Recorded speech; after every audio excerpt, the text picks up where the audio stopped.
La Nouvelle-Écosse est considérée à juste titre comme le paradis maritime du Canada.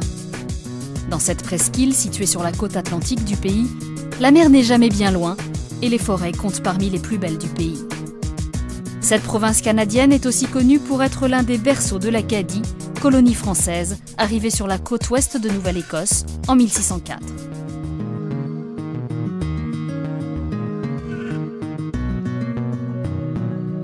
Nichée au cœur de la forêt, se dresse une luxueuse cabane en rondin. Bienvenue au Trou Point Lodge, hôtel pour amoureux de la nature situé dans le comté de Yarmouth. Il fait face à la plus grande réserve naturelle de Nouvelle-Écosse, l'aire sauvage Tobeatic. Ici, tout est pensé pour jouir pleinement de la nature environnante. Des méridiennes sur la terrasse, au feu de bois allumé en extérieur, pour écouter le bruit de la rivière.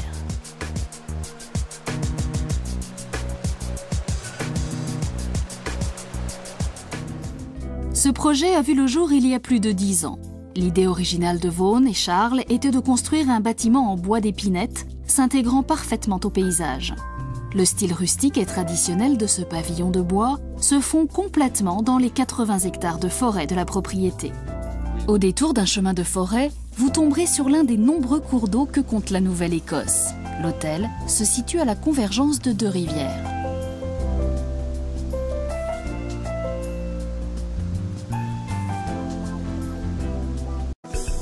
La rivière Tousquet tient son nom des Amérindiens de Nouvelle-Écosse.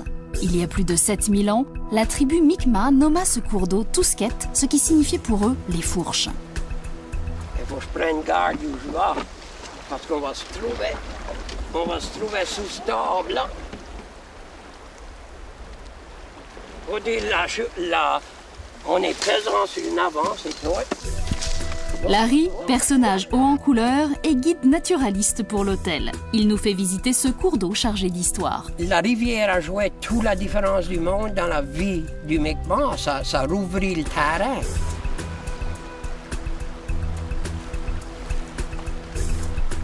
Acadien métis, comme il aime le dire, Larry garde de ses ancêtres Mi'kmaq un fort attachement à cette rivière. Les Mi'kmaq étaient ici des 10 000 ans passés. Et la rivière Tousquet, comme toutes nos rivières, étaient des rivières utilisées pour des chemins. C'était une façon de vivre. C'est un petit rap.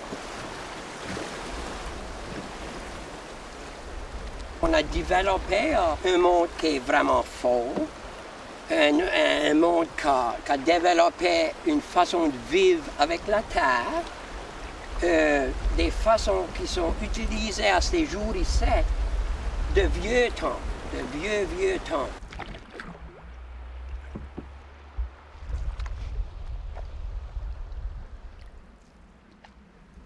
Aujourd'hui, il est très important pour Larry de perpétrer certaines traditions ancestrales. À chaque balade en canoë, c'est toujours le même rituel. Il ne manque pas d'emporter avec lui un drôle de casse-cou. C'est secondé par Ronnie, acadien anglophone, employé de l'hôtel depuis des années, que Vaughan nous fait découvrir une recette traditionnelle, la râpure au homard. Ronnie, tu peux commencer par ici. Nous utilisons les pommes de terre de notre jardin. Magnifiques pommes de terre blanches. Les pommes de terre sont épluchées puis râpées pour former une sorte de purée. La râpure est le plat le plus traditionnel d'Acadie. C'est un plat souvent fait avec du gibier ou des fruits de mer. La culture de homard, de clams ou encore d'huîtres est très répandue dans cette province. Dans le village de Sainte-Anne-du-Ruisseau, situé à 1 heure de route de l'hôtel, nous avons rencontré Nolan, ostréiculteur. La boat est toute clean. So, je vais faire tout là. Puis on va voir ce qui est going on dans les 2 sites. Et je n'ai pas entendu parler de Carl au matin, mais on va voir ce qui se passe. Dis on démarre le boat, dis on start le boat.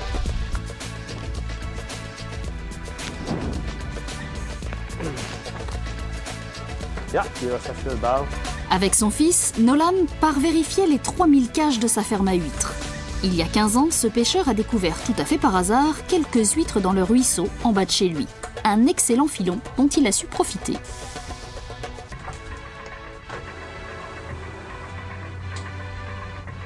Depuis, tous les 15 jours, les 2 hommes répètent les mêmes gestes.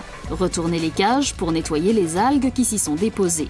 Ces algues sphériques nuisent à la croissance des huîtres car elles se nourrissent des nutriments dont le mollusque a besoin pour se développer.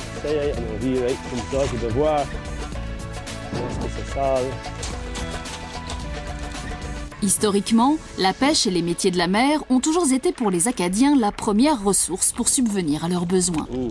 La plupart des Acadiens, c'est ça qu'ils font pour leur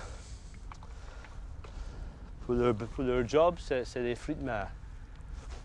Toute ma famille, la plupart des villages, on a des monde qui font la charpente, mais la plupart du monde fait les fruits de mer. Sur les côtes arides de la Nouvelle-Écosse, on est pêcheur de père en fils.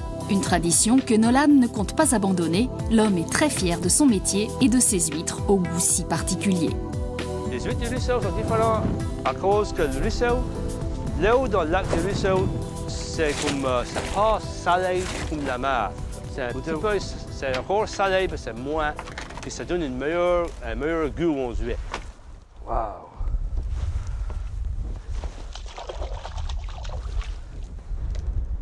Il faut 3 ans pour que les huîtres atteignent la taille du marché. Pour s'assurer de la qualité de son produit, Nolan ne manque jamais une occasion de le goûter.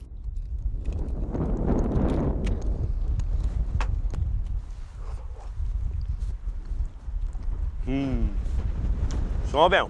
Tu ouvres une huître, puis tu donnes ça à la personne, puis tu dis « Oh, ça c'est la meilleure huître que j'ai jamais mangée. » Ça te fait du bien, ça fait really good. En bon acadien, Nolan cultive ses huîtres dans le respect des traditions. L'important pour lui, protéger ce que lui offre la nature. Les Acadiens, c'est des mondes qui voient ce qu'on a. Comme nous, on a vu ce qu'on avait ici. On ne défait pas la nature, mais on prend la nature. Si je peux voir, on peut prendre les huîtres, tu peux faire profiter. On n'a pas de pesticides, on n'a rien, c'est tout.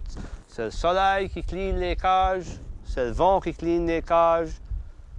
Les huîtres, ça clean l'eau. C'est vraiment une bonne chose à faire.